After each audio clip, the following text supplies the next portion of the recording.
Hello students. तो आज हम ज्ञान सागर का 12वां पाठ पौधे के पंख, है ना। अब आप सोच रहे होंगे कि कैसा विषय है पौधे के पंख। पौधे के तो कभी पंख ही नहीं होते, है ना।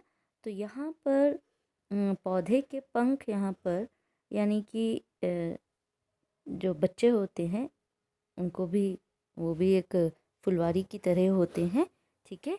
तो वो भी कैसे होते हैं बच्चे, पौधों की तरह उनकी भी देखभाल होती है ना।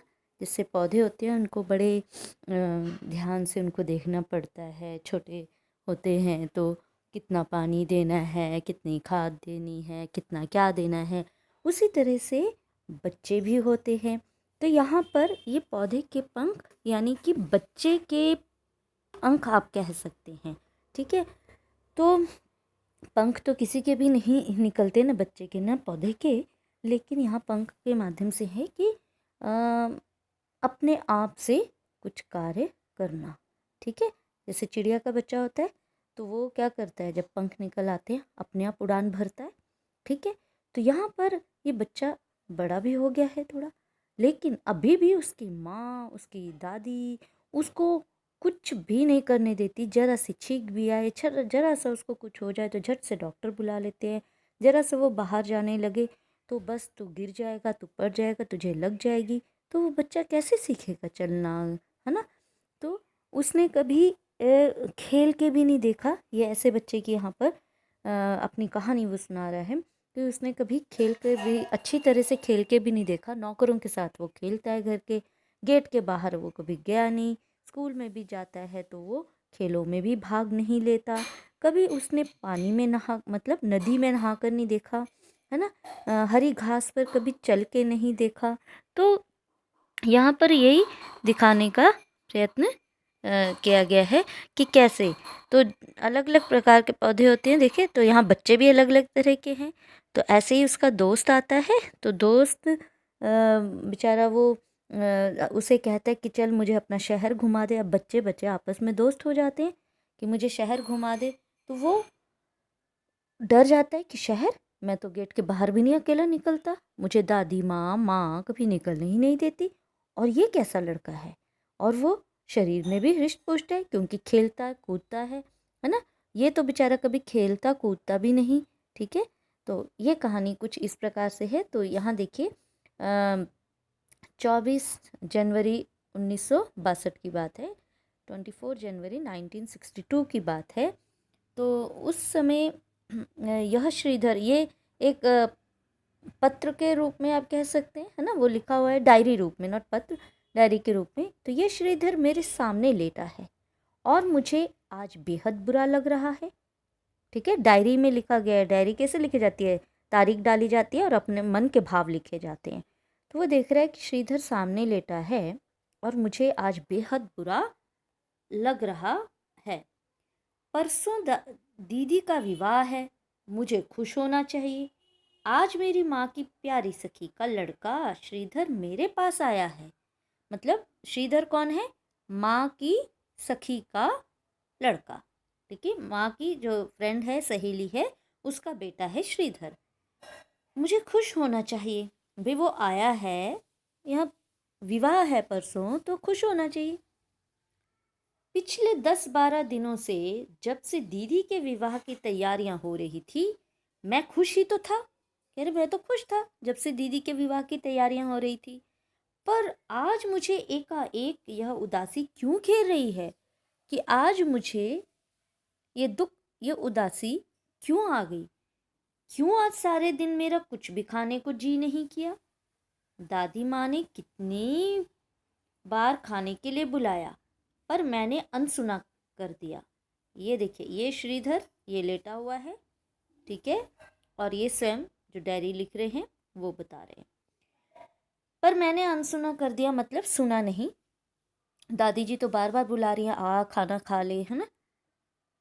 हाँ, मैं अपनी दादी माँ, चाची, ताई सबको ही कुछ भी कह देता हूँ, फिर भी ताज्जुब है मेरे माँ बाप मुझे कुछ नहीं कहते, जबकि दयाल के माता पिता उसे ज़रा सा अशिष्ट व्यवहार करने पर ही कितनी डांट लगाते हैं। कह रहे मैं, क्योंकि संयुक्त परिवार है तो यहाँ पर देखो दादी माँ भी है, चाची भी है घर में, ताई जी भी है, यानी सभी हैं। संयुक्त परिवार है तो सभी हैं।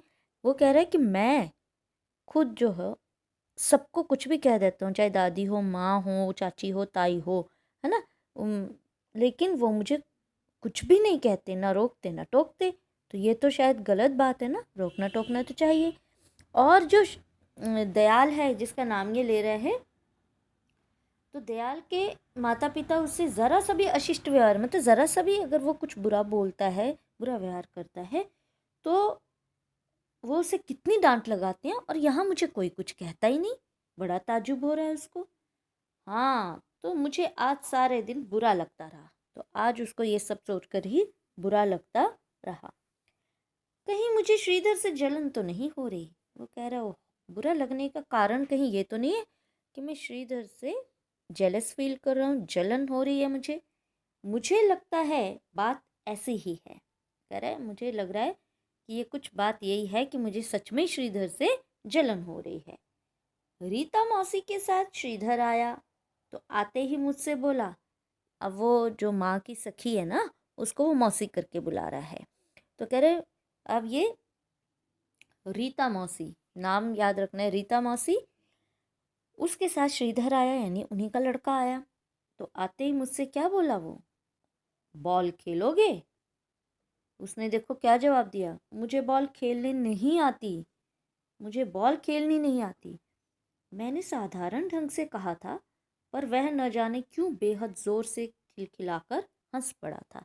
अब हंसने वाली बात थी ना कि बच्चे को और बॉल नहीं खेलने आती है, छोटे से बच्चों को भी आती है बॉल खेलना। तो मैंने पूछा, तुम क्यों हंसे? वह बोला, हंसने की ही तो बात है, एक मामूली सा खेल भी तुम नहीं खेल सकते। मैं क्या करता, सुनकर चुप रह गया था। तो ये बात सुनकर, मतलब ये बातें हुई उनके बीच में, इस कारण से उसको थोड़ी थोड़ी जो जलन है वो श्रीधर से हो रही थी। तो देखिए इसमें क्या क्या प्रश्न बन गए कि श्रीधर कौन था। ठीक है, श्रीधर कौन है? तो माँ की प्यारी सखी का लड़का है श्रीधर। ठीक है, और घर में किसका विवाह हो रहा था? दीदी का विवाह हो रहा था। ठीक है, और जो लेखक है स्वयं, ठीक है, तो वो अपनी डायरी रूप में उन्होंने लिखा है। तो वो अपनी कहानी सुना रहे हैं। तो उनका परिवार कैसा है? संयुक्त परिवार। घर में कौन कौन है? दादी माँ, माँ, चाची, ताई, है ना। तो सभी हैं घर में, संयुक्त परिवार है। अब श्रीधर से उसको जलन क्यों हो रही है?